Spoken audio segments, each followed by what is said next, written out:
the Himalayas. At Savatthi, bhikkhus based upon the Himalayas, the king of mountains, the Nagas nurture their bodies and acquire strength. When they have nurtured their bodies and acquired strength, they then enter the pools. From the pools, they enter the lakes, then the streams, then the rivers, and finally they enter the ocean. There they achieve greatness and expansiveness of body. So too bhikkhus, based upon virtue, established upon virtue, a bhikkhu develops and cultivates the 7 factors of enlightenment, or the 7 factors of awakening. Yeah, we'll use the word awakening, not the word enlightenment. And thereby he achieves greatness and expansiveness in wholesome states.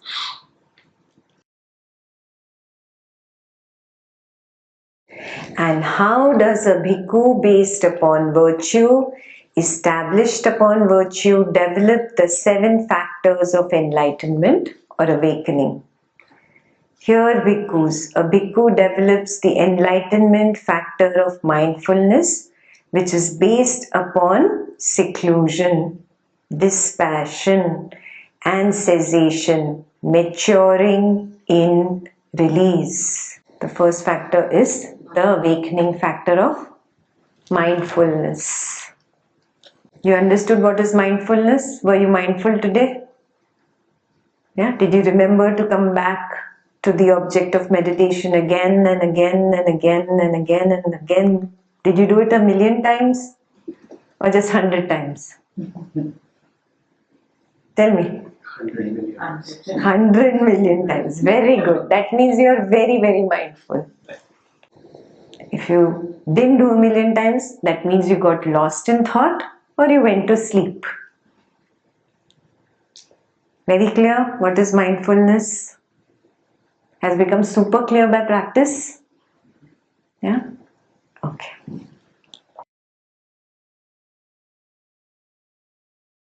The second one is he develops the enlightenment factor of discrimination of states. This is also called the awakening factor of investigation. What states, what are we discriminating? What are we investigating? How the mind is moving, and it's gone into good or has it gone towards the bad? Am I thinking all negative right now? I'm lost in craving for something positive. That is also craving, right? Yeah. So being aware, is the state of mind wholesome or is it unwholesome? Yeah. Investigation is not analysis.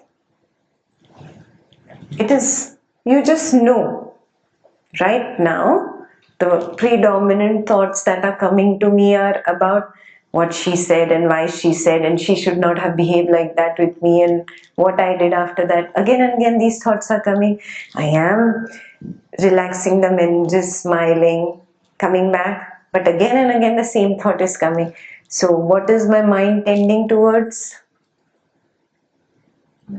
Unwholesome. You don't need to investigate it, you know it. Clear? Yeah. Just knowing the reality as it is. Yeah. Discrimination of states. I know that right now this is a wholesome state, or right now this is an unwholesome state. Super clear? We're going to do more suttas and he'll explain more and more as we go. The third is the enlightenment factor of energy. How many of you felt very sleepy after having lunch today? What did you have to do? What did you do? You went to sleep. What were you supposed to do? Walk. So you have to use your little bit of, now my energy is low, now I have to increase my energy. So you have a regulator, inner regulator. You have to turn up the energy when you're very lazy. Got it? Then you get up and you walk backwards and forwards, or you just go for a walk in the woods and come back. Or you get very energetic, just investigating, okay, why is my mind behaving like this? What is it? Am I not giving careful attention to some negativity? I have to let it go. Am I not doing this process properly? You have to increase your energy in one way or the other, either mentally or physically. Got it? That is called the awakening factor of energy. Yeah. So this needs regulation every day after lunch. Yeah. So every day after lunch, just by default, go for a walk in the woods. Yeah. Even just before dinner, when the sun is setting, it's looking very beautiful on the lake. If you got a chance to see it, it looks, the reflection in the water was so beautiful. Yeah. That itself brings up joy. Yeah. That is enlightenment factor of rapture. Rapture is joy. Yeah. You work externally, slowly you'll know how to do it internally without going out. First day, second day, you still don't know. Yeah. Slowly when you're just sitting and meditating and you see that my energy is dropping, that is the time you yourself will lift up your energy. Yeah. When there's sloth and torpor, when the body is lazy, the mind is sleepy, you'll notice your head falling. When your head is falling, means you're sleepy. You pull your head up, sit straight, sit straighter than normal if you're very sluggish, very lazy, and get very interested in being with quiet mind. You have to arouse that energy. You have to arouse that interest. Do you get it? You have to be interested in yourself first of all. Then only you can meditate. Clear? Yeah. Then the enlightenment factor of rapture I told you. Yeah. And the enlightenment factor of tranquility. What is tranquil? What? Yeah. But it still has a soft pleasantness about it. There's a feeling in tranquility. A soft pleasantness. Yeah. Initially you don't know how should I bring up soft pleasantness. That's okay. Slowly you will learn. Yeah. You can just go out and, like I told you, see the reflection of the sun in the water.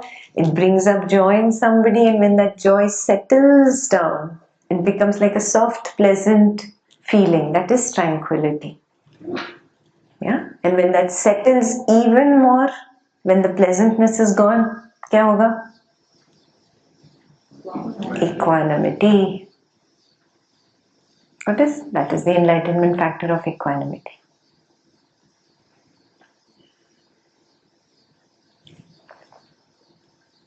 And I jumped one. The enlightenment factor of collectedness. We don't use the word concentration, we use the word collectedness. If your mind is too scattered, it's the opposite. You have to work on just bringing the mind all together.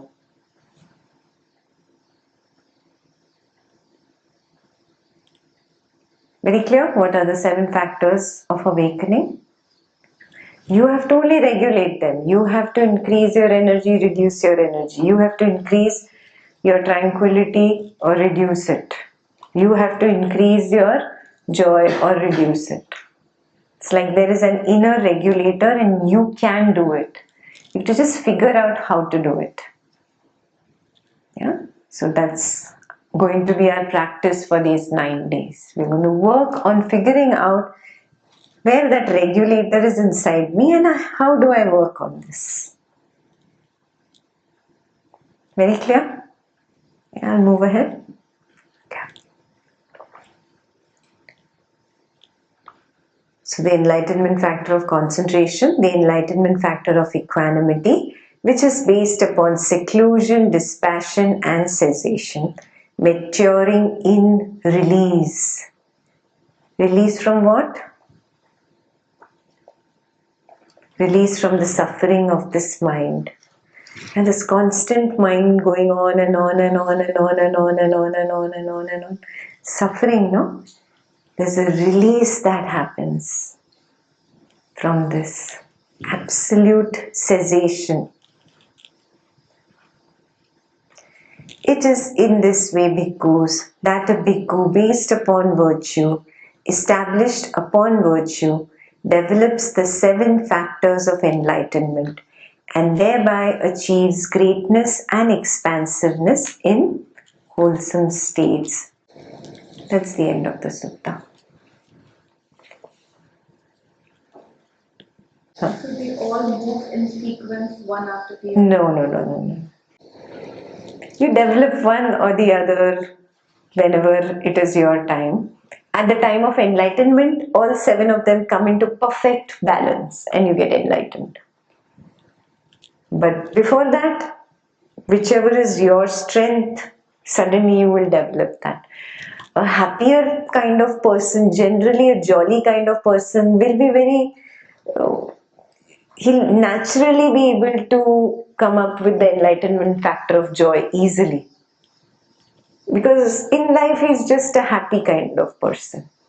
Yeah? A very quiet kind of person can come up with equanimity and tranquility very easily. So it depends a lot on how you are as a person, which one develops first stronger. Yeah, a very rajasic person will very easily develop energy. Do you see this? So everybody has their own strengths and weaknesses. Finally, you will be left only with 1 or 2 that you have to actually work on. Yeah? Let's understand. Slowly with all the suttas, we'll get it. Clear?